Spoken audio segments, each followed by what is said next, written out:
Hi everybody, welcome back to the channel and welcome to a combination book talk and book tag video. Today I'm going to be doing the reread tag. I recently came across this idea on YouTube.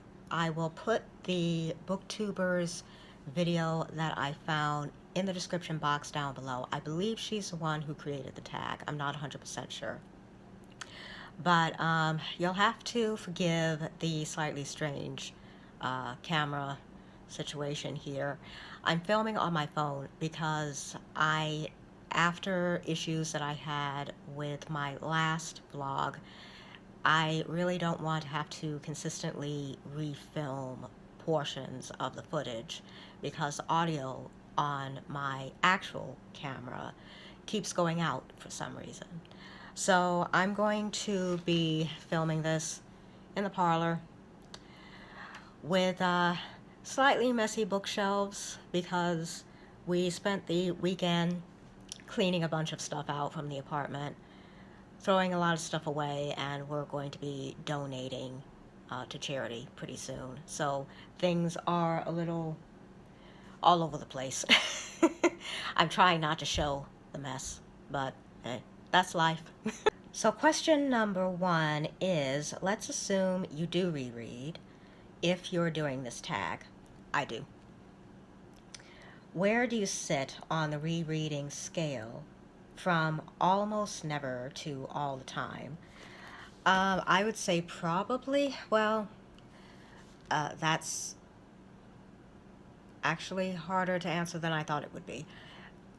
Because I sometimes go over portions of different books because they inspire me or because they are, sorry, or because they are, some information in them is helpful to my writing process. I might go over portions of books, but that doesn't necessarily mean I reread the whole book. So I may tag a certain portion, certain section, certain chapter, and go over that more often than rereading the entire volume. And that I do. I haven't done it as regularly as I'm probably about to because I'm completing, now that I have split the final chapter of my novel, I've completed half of that, and the remaining maybe 25, 28 pages I still have to edit. And once that book is done, I'm going to be able to start on a completely different project. That is going to require me to reread multiple sources that I already have a mental list of. But again, I'm only going to be going through certain sections. So I don't know if that really counts, because if it does, then I reread a fair amount. But rereading an entire book, I don't really do that often. I get bored. Even if I like the book, eventually, if I go over it more than maybe twice, sometimes 3 times, if it's a really good book, I get bored. I have to be in the mood to go back to a book that I've already read. So that is to say that I probably sit somewhere in the middle as far as what I reread for writing and the creative process. But in terms of rereading for pleasure, probably close to never. Not actually never, but close to never. Has that changed? Has the amount of, or your frequency of rereading, has that changed over your reading life? Not really. My taste has changed. My reading taste has changed quite a bit. I've broadened my horizons a fair amount. But has my rereading habit changed? Not really. Other than, again, getting inspiration for something that I'm actually going to write myself. When do you reread? Immediately after finishing a book, or not until years later, or when the mood strikes? Well, I guess I kind of already answered that question. Primarily when the mood strikes, or, yeah, we're just not going to count work, so to speak, work rereading. Question 4, why do you reread books? I kind of already touched on that. I have to really be in the mood to, and also have nothing else to read, which doesn't usually happen. And over there, doesn't usually happen. Because I do have a wider variety. I have more books now than I ever had before. Growing up, I didn't have a lot of books, and it was difficult for me to, I mean, I had books, but it was difficult for me to find something that really held my interest. So now I'm able to be more open to reading things that normally I wouldn't read for pleasure or even really for curiosity, because I'm not particularly curious about the subject matter. But getting out of your comfort zone is good, I think. So I don't typically reread for pleasure. I reread for work. How do you reread? Faster, slower, just the best bits? Um, in the rare instances where, well, okay, the only semi rereading for pleasure that I do generally is if I find a book that I enjoy and I want to share it with my mother, then I will read the book aloud to her, because that's something that we've always done. I haven't done it in a really long time. So just recently, with some of the library books that I've gotten, I have begun to reread aloud to her again, which is good practice. It's good practice for spoken word. It's good practice for retaining information in general. You know, all the different things that I'm doing. And it's a nice, it's a good stress reliever, not just for her, but also for me. The remaining time when I'm, again, doing it for work, I usually only go over certain sections. Unless it's the entire book, unless I'm finding inspiration in the entire book, which hasn't really happened that often, at least not yet. Faster, slower. I wouldn't say I necessarily reread faster or slower. I'll read slower if there's something in there that I don't really understand, particularly certain classics or portions of certain classics. I might reread slower, or even reread a particular section multiple times. Not necessarily because I don't understand it. I mean, sometimes I'm struggling a little bit. Not necessarily with the words, but with different aspects of the character, or different aspects of the story, I guess.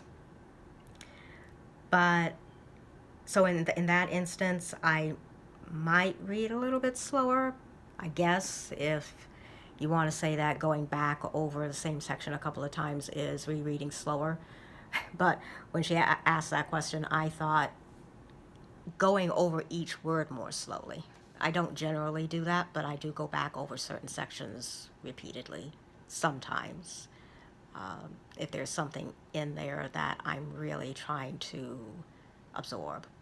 Who or what do you reread more specifically? Authors, genres, individual books? I haven't really given this much thought. Most of my life it was mysteries. I wasn't really that interested in many genres outside of mysteries. These days I read a lot of nonfiction, far more nonfiction than I ever did before. Some informational books. Sometimes, well, when I say informational books, I mean, I'm one of those persons who, at least when I was younger, and I'm going to start doing this again, would sometimes just pick up a dictionary, turn to a random page, and read whatever I found there. Not necessarily because I wanted to learn, but just because I wanted to read. And I just happened to learn something new along the way. So, and also because I wanted to better understand different types of writing. You don't have very many stories that are written in the style of a dictionary or an encyclopedia, because that's not storytelling. But I wanted to get comfortable with different writing styles and different types of books. And sometimes I would do it just because I was bored and didn't have anything else to do, and I wanted to do something that would stimulate my mind. Sort of. I was bored. That was really it. I was bored.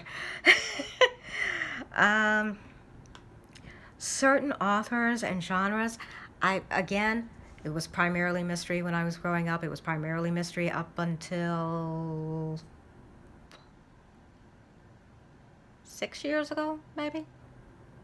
Maybe? Between 5 and 6 years ago. If there's a glare, I'm sorry. I'm sitting in front of a window. I was trying to get some extra light in this room. But now, because I've expanded the types of books that I read, the types of books that I don't know if you could really say collect, because I will check out a lot more types of books from the library that I don't generally have an interest in buying. But since then, I really haven't had a particular author or genre that I go over more or that I gravitate to more. Even with the mystery, my interest in mystery has changed, which is interesting. I wasn't expecting that at all, but it has changed. Is there a book that you found better when you reread it? Um, there are books that I understand better. There are, I wouldn't say that, well, I suppose if I understand it better, then I like it better, yeah. But I don't necessarily, I usually know when I pick up a book if I'm going to like it or if I'm not in a very short amount of time. Even if it might be a little more challenging to read because maybe it's a style that I'm not used to. I usually know within the first 10 pages, or if you got actual chapters within the first to second chapter, or let's be generous, within the first 30 to 50 pages. I usually know whether or not I'm going to bother continuing with the book, or if I have any real interest in it at all, if it really speaks to me in a particular way. So I don't necessarily think, well, I don't particularly like this book because it's more difficult for me to understand than the average book. I don't really think like that. I know if I'm going to like something, even if I might not be very good at understanding it on the first or even the second read. A Tale of Two Cities, which I'm doing an audiobook version of on the channel. In some ways, certain parts of it were kind of like that. The story itself was not, but certain parts of the book are clearer to me now that I'm going over it again because I'm recording it again. So that is the primary book that I'm rereading right now because I'm recording it for the channel. One that was worse, a book that you reread and you found was worse. I mean, there are plenty of books, typically nonfiction, typically more informational, that I gravitated to because they really spoke to me in some way some years before when I was in a particular place, and they don't speak to me in the same way now. I think that's normal. But in terms of a fiction book that I found I didn't like as much the second time. Second time, no, no. I can't think of a fiction book that I disliked. I think some books you do outgrow, and I think you go through phases where you may be really into one genre or maybe really into one author or even one topic or one type of character or one type of plot twist, maybe even. But I can't say that there's a book that I liked and then the second or third time I read it, I decided, no, I don't really like it. Because maybe it spoke to me more when I found it, but it doesn't speak as much to me now. And I think that's normal. It doesn't really mean that I dislike the book. And the final question, question 9, which book have you reread the most times or the greatest number of times? Well, I can't name a particular book, but I'm 98, 99% certain it's going to be a nonfiction book. And it's probably going to be an informational book. Out of any book, fiction, nonfiction, sacred texts, historical, definitely the King James Bible, because I've had that the longest amount of time. The runner up to that would be my New Orthodox Study Bible, because that's currently the one that I go to the most. Outside of that, let's see. Let's take a look. Let's take a look-see over here. If you catch some of the mess, ignore it, okay? Just ignore it. Trust me. I'm trying to make sure that you see some of the shelves as well. I do go, let's see. What this video is going to look like at the end, I have no idea. I apologize in advance. I do go into, well, I have periods where I will pick a random page of like, oh, you can't see, I'm sorry, of like these devotionals and use that as inspiration for the day or to get some sense of what I need to watch out for or things that I need to change in myself.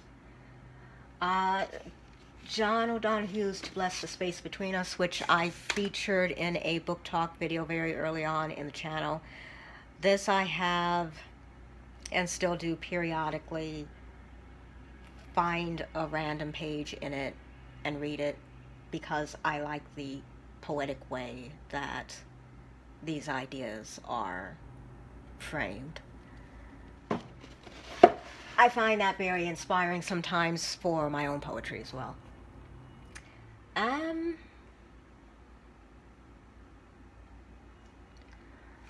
I do sometimes have to go back over, I'm at the mystery section now, specifically the ones for the Three Pines books.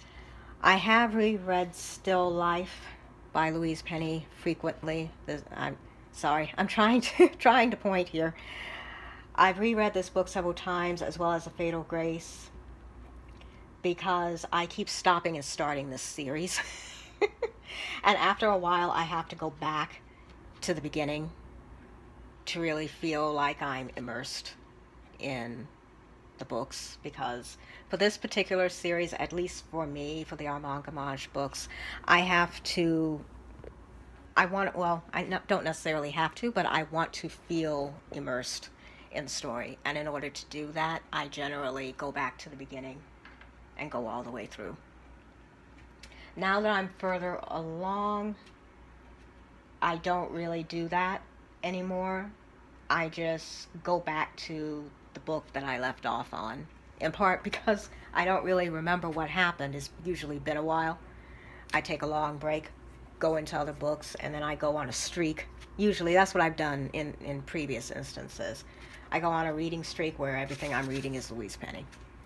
Because I want to finish the series. I mean, she's still writing it, so I'll probably never finish it, which is fine by me. I like having more stories with the same characters that I really like, that I can go over or save, or, you know, have something to look forward to. You want to have something to look forward to that 98 to 99% of the time you're going to enjoy it. So that is it for the reread tag, and now we're going to go into the book talk section.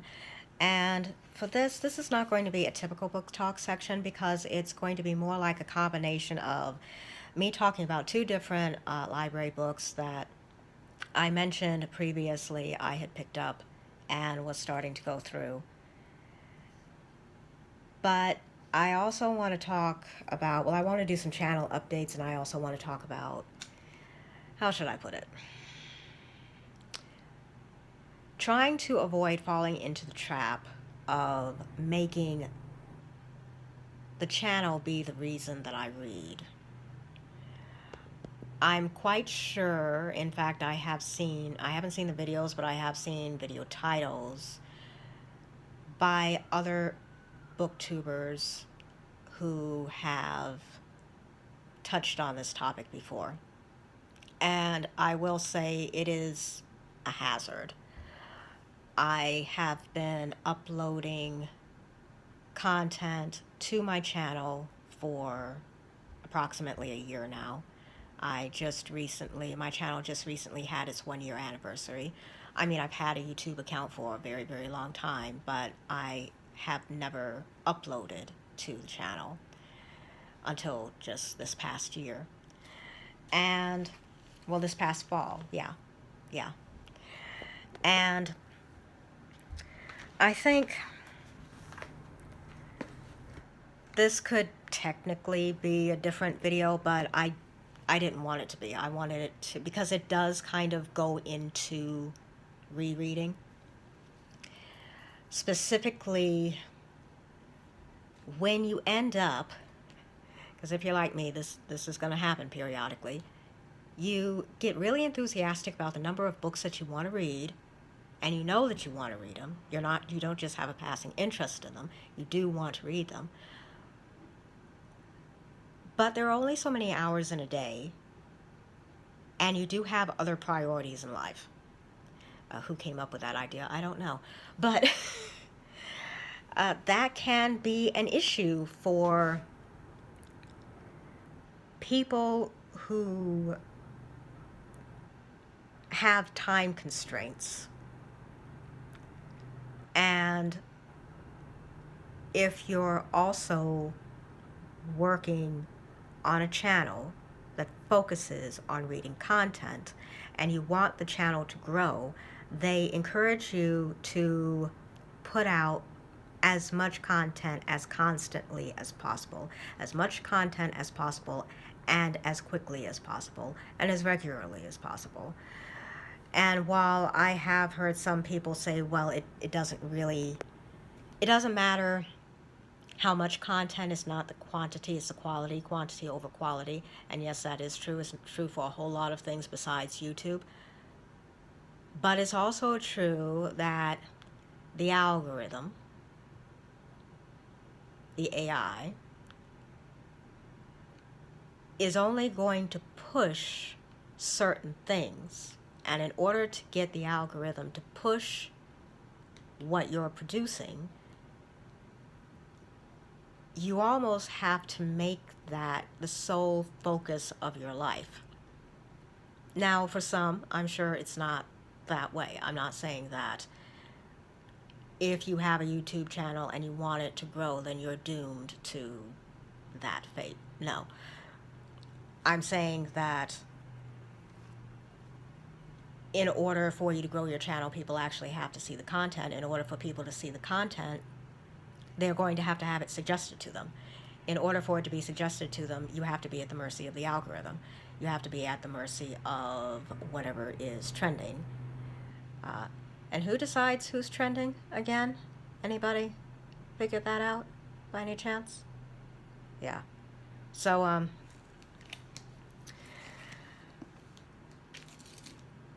I just wanted to kind of get that off my chest, I guess, because I have been just recently. Sorry, my arm needed a rest.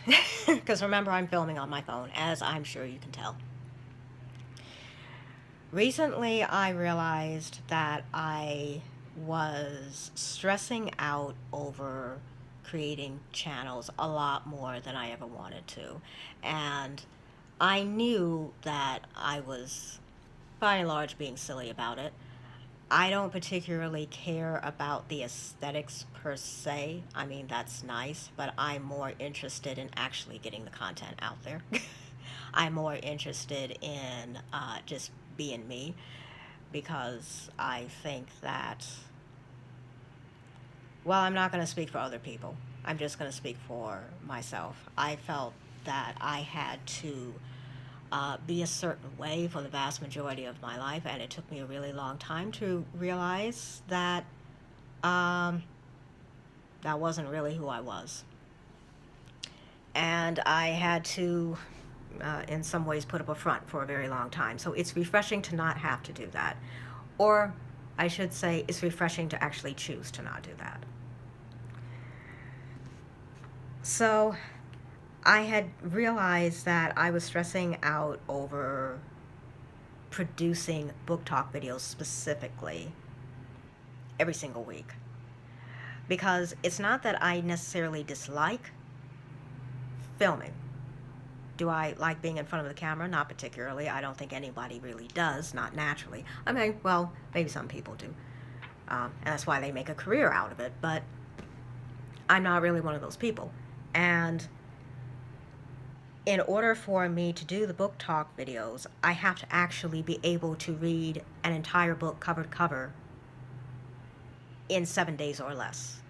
Preferably less, because it takes a while to film the video. I have to make notes. I have to make sure that I understand what I'm talking about. I have to make sure I can remember what I'm talking about. I have to make sure that I have enough time to upload the files, edit the footage, put it all together, do whatever additional polishing I might need to do or feel like doing. Lots of times I just don't have time, and sometimes I genuinely don't have the patience. Because I'm not a techie person. As I said before, I'm a non-techie kind of person.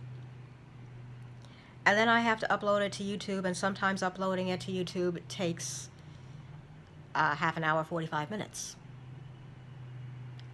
Sometimes it takes less, but sometimes the connection is really, really slow. And I realized that I was pulling my hair out trying to get some of those books read in less than 7 days. And when I could read quickly, or when I had a book that was shorter, yeah, I could get it read, but did I have time to sit with it? No. Could I really enjoy it? No. Could I really, if it was a fiction book, could I really enjoy the characters? Could I enjoy the setting? Could I mull over some of the lessons in the book that might have been meant for me, regardless of whether the writer was writing about something specific or not? Because you know how art is sometimes. You often see yourself in it, or some aspect of yourself in it, regardless of what the artist intended for the art. Sometimes the art takes on a life of its own. Was I able to really sit with it in that way and benefit from it in that way? No. Which meant that I couldn't really enjoy it. And that's also one of the reasons why I generally hold on to library books a lot longer than I would ideally like because I feel pressured to read everything right now. And when I feel pressured to read everything right now, I can't, number one, remember it, number two, absorb it, number three, enjoy it. And it's also one of the reasons why I'm getting back into the habit of reading aloud to somebody else, because that is actually when I get a chance to enjoy it. I realized it when I started rereading Star Wars Brotherhood to my mother. I realized I hadn't really, yeah, I enjoyed the book. Yeah, I was able to read it in a fairly short amount of time, relatively short amount of time, but was I able to really enjoy it? No. Because always in the back of my mind, I was thinking, I gotta get this video for YouTube. I gotta, come on, we gotta read faster, skim read. And while that might work for some things, and that might be good enough for some things, I feel like I'm selling myself short in a lot of ways. And I just wanted to include this in the video, or at least make some kind of video about this, because I don't want, one of the things that I said very early on was that I'm not going to use any AI in my channel, not necessarily because I want to, how should I put it? I don't enjoy, number one, the idea that it's being used to replace so many people who desperately need jobs. And if it's used incorrectly, it can be good if it's used correctly, but you know, the odds are many, if not the majority of people who end up hooked on that stuff or who are promoting that stuff, they're not going to be using it correctly, and they're not going to promote it for something that it could really do in order to benefit real human beings. So there are good applications to it, and you're not going to hear me hating on somebody who does end up using it to, you know, try to add a little creativity, maybe. Like if somebody is not good at drawing, which I'm not, because I don't draw. I don't practice drawing. I used to draw all the time when I was growing up, but I haven't done it in years now. So if somebody wants to create something or add a little creativity or is trying to depict something in their imagination and they're not good at drawing and they don't have somebody to help them, then am I going to hate on them for using AI to try to help somebody else understand what's inside their head? No. Am I going to hate on somebody who uses it because they have a really busy life and they have a lot of family priorities and they have a lot of business priorities, and they're also trying to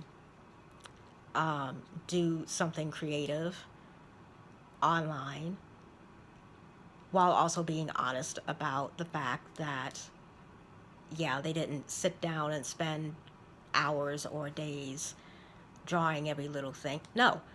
Because if that's the case, then I would also have to hate on pretty much every single person in the film industry who's been using computer-generated and non-computer generated special effects practically since Hollywood was started. And that's ridiculous, because a lot of the movies that I like would be boring without those special effects. And I think that, okay, I maxed out the storage on my phone and my battery died.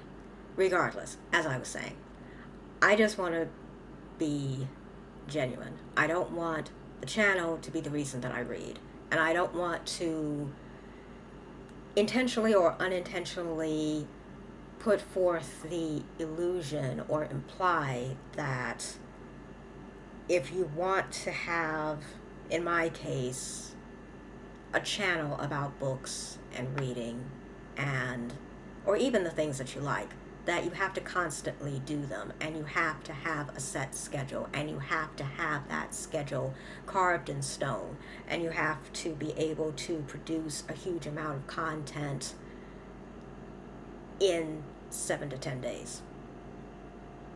I'm not saying that at all. I'm not saying that I'm going to stop making book talk videos either, because I'm not. Are they going to be uploaded every single week? No. I've already pretty much said this, because I do channel updates usually in the community tab, aka the post section of my channel, and I've also put out a YouTube short as of today. It was my previous short, saying that I was taking a week off because I want to try to complete at least half or more of the final chapter of my novel, because I'm also writing. I got a lot of things to do, and I don't always have a lot of downtime, plus family time, plus just, we'll go into it later. I'll do a more personal video at some other time, maybe. Well, probably. Yeah, probably. But I don't want the channel to be the reason I read. I want reading to be part of the reason why I have a channel. I want my enjoyment of reading to stay. I don't want to make it something that I dread. I don't want to feel like this is something that I have to do, that picking up a book is something that I absolutely have to do, because that was how it was starting to feel. Also, I don't want to make it look like I check all these books out of the library and I read them in a short amount of time, and therefore if you can't read as fast as I can, or you don't have as much free time as I do, free time, yeah, right, then you're doing something wrong.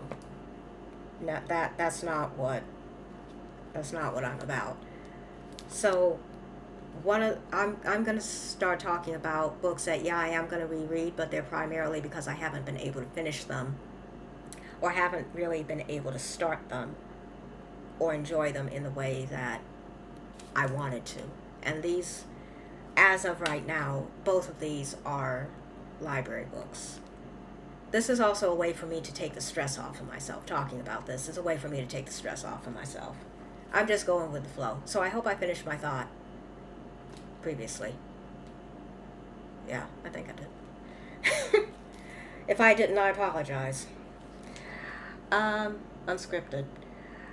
So one of the books that I was really enjoying, and as you can see, I was putting a lot of tabs in it, is Julie Stadow's When Women Ran Fifth Avenue, Glamour and Power at the Dawn of American Fashion. This is definitely a book that I want to continue reading, but I have to take it back to the library. And I was in the process of making a lot of notes, and I will keep the notes, but am I going to be able to really do it justice in a normal book talk video? No. I will read well, it's not strictly speaking back copy, but the summary from the inside of the cover flap.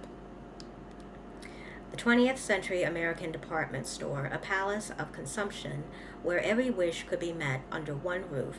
Afternoon tea, a stroll through the latest fashions, a wedding or funeral planned. It was a place where women, shopper and shopgirl alike, could stake out a newfound independence. Whether in New York or Chicago or on Main Street, USA, men owned the buildings, but inside, women ruled. In this hothouse atmosphere, 3 women rose to the top. In the 1930s, Hortense Odlum of Bonwit Teller came to her husband's department store as a housewife, tasked with attracting more shoppers like herself, and wound up running the company. Dorothy Shaver of Lord & Taylor championed American designers during World War II, before which U.S. fashions were almost exclusively copies of Parisian originals. and earned more than 1.5 million in today's dollars, an unheard of salary for a woman. And in the swinging 1960s, Geraldine Stutz, I'm sorry if I mispronounced that, of Henri Bendel, reinvented the look of the modern department store. With a preternatural sense for trends, she inspired a devoted following of ultra-chic socialites and celebrities, as well as decades of copycats. In When Women Ran Fifth Avenue, journalist Julie Stadow draws back the curtain on three visionaries who took great risks, forging new paths for the women who followed in their footsteps. This stylish account, rich with personal drama and trade secrets, captures the department store in all its glitz, decadence, and fun, and showcases the women who made that beautifully curated world go round. And it is a very interesting book. I've only read, I only managed to get up to chapter 2, in part because I was marking so many pages and taking so many notes for things that I wanted to talk about in the book talk video. And I'm still going to do that. My ultimate plan is to be able to feature this book exclusively on its own in a separate video and use those notes, but it's not going to happen within the time frame that I originally wanted it to happen. A second book that I wanted to read mainly for myself, whether or not I was going to feature it on the channel, I wasn't sure, but my ultimate plan or hope was that I probably would, was Todd Hara's Last Rites, The Evolution of the American Funeral. And I picked this up at random. Actually, I picked both of these up at random. I just walked into the library, took some stuff back, and started going through the shelves, picking stuff off based purely on intuition. And these were two of the books that I picked. But I was in the process of skim reading this particular book last week. Yeah, I think last week. And even though I only got through the first few pages, already I was jotting down some notes about things that I wanted to talk about again in a separate video. The way that for instance, embalming, the process of embalming, the modern process of embalming, that is, at least in this country, was largely, if not almost exclusively, legitimized by Lincoln, President Lincoln, as a way to preserve the body for shipping, because this was obviously during the Civil War, and they had to come up with a way to ship the bodies back to their families in order to get them a proper burial. And embalming was extremely new. And when one of his friends was killed, he chose to have his body embalmed. And both President and Mrs. Lincoln were so impressed that they also had that process used for their son, Willie, when he died. And then, of course, Lincoln himself died shortly after, and he was embalmed. So that was really what galvanized the embalming process, number one, but also it altered the way that we perceive funerals, or even the modern definition of a funeral. In many ways is the direct descendant, I suppose you could say, of things that were done during the Civil War out of necessity, not out of choice. They were done out of necessity. And this is a book that I definitely want to read all the way through, because it's I can already tell it's not morbid. I think some people, they would see a book like this and think, oh, this is going to be a really morbid type of read. No, it's not. I like the way that Todd Hara, or Hara, I'm not sure how he pronounces it. Again, I apologize. I like the way that he writes. Even the little bit that I've read, I like the way that he writes. And that book may not be everybody's cup of tea. Neither of these books may be everybody's cup of tea. But I do want to feature them on the channel when I'm able to really sit down and read them and devote enough time to mulling them over, thinking about how I'm going to present them, how I'm going to, what points I'm going to talk about, things that resonated with me. I feel like if I just breezed through these and then filmed a quick video and then slapped it up on YouTube, I wouldn't be doing them justice, and I want to do them justice. I would rather really enjoy the book and take longer than be able to produce the content in a very short amount of time, and then it doesn't make me happy, and if I'm not happy, then I'm going to feel like I kind of wasted my time. I rushed through time, but I also wasted time, which is a really weird feeling. So that was something that I needed to get off my chest. I did want to talk about these books actually several weeks ago. I wanted to be able to put these videos out last month, September, because I'm filming this in October. But it just wasn't meant to be. And I'm actually glad with the way that things worked out. I'm glad that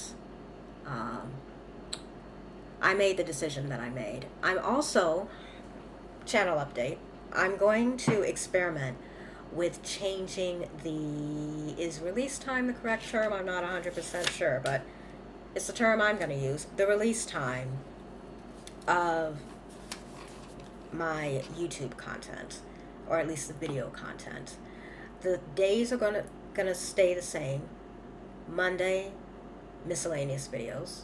Tuesday, book talk, as well as this video, because I put this under the book talk heading, as well as under the tag heading. But because I'm giving some details about individual books, I feel like this section of the video qualifies more as a book talk, because this was not included in the tag, in the rereading tag. So Mondays, miscellaneous videos, vlogs, probably stuff about writing as well, because I got writing content coming up. Tuesday is going to be book talk videos, and book tag videos, and then on Wednesday is going to be spoken word. Wednesday is probably also going to be when I do audiobook installments, because I am getting close to the final few poems from Those Who Watch and Those Who Don't, and then that audiobook will be complete. Side note, those are not the only poems in the book. Just like with Ocean, the ocean's made for swimming. I only do a selection of the poems that I put in each of those books. When you decide to get the book, you're going to have more. In part because I felt that because I write different types of poems and I have a different kind of writing style, some work better as a visual poem that you read. Others, I felt like people would get more out of them if they didn't hear the poem spoken. If the first time they came into contact with it, it was in the form of the written word. So the days for uploading are going to be the same, but the timing is going to be different. I'm switching release time from between 7 a.m. and 7:15, 7:30 to between 12 and 2 in the afternoon, because I want to see if that helps the channel to get better visibility, or at least some of the other content, if that helps some of the other content to get better visibility. So same days, just different times. Instead of in the morning, you'll get them in the afternoon. And if you have your notifications turned on, click the bell down below and turn on the notifications so you know when I'm posting things. And also make sure to check the community tab, aka the post section, because I have a tendency to type quick notes up there and just put them out so people can read them. Hopefully you'll see the notifications more regularly if I post them in the afternoon, or you'll be more likely to see them in the afternoon as opposed to in the morning. I kind of like having stuff go up in the morning because I feel like, especially with the poetry, it's a nice way for viewers on the channel to start their day. But some people may not have time to listen or watch in the morning, and that's perfectly fine. I understand. But that's one of the big reasons why I wanted to have the spoken word go up in the morning, because that you don't have to watch, you just listen to, or the installments of the audiobooks. So I have not, as of the filming of this video, I have not started recording the next chapter of A Tale of Two Cities yet, but I will probably start to record that. I'm not sure if I'm going to do it this week. I haven't really decided if I'm going to devote time to that or if I want to devote time to what is now the official last chapter of the novel, the last 25 to 30 pages of the novel, because I do want to get that done. But I'll work it out. I'll get still got to get my schedule fixed for this week. So I hope you're having a good day. I hope this video was interesting. I hope you will forgive me for the weird camera stuff. I'm filming on my laptop now, obviously, as you can tell. But I just felt like this was a video that needed to be made. Or at least that it was something that I needed to do for myself. Which in some ways is the same thing. But maybe this will also encourage anybody out there who is thinking about starting a channel, or maybe already does, and they are getting a bit overwhelmed. Yeah, it's not, just breathe. It's not a big deal. I don't think very many things in life are as big a deal as we have a tendency to think that they are. I really don't. I really don't. It's okay. Just breathe. It's okay. We're gonna be okay.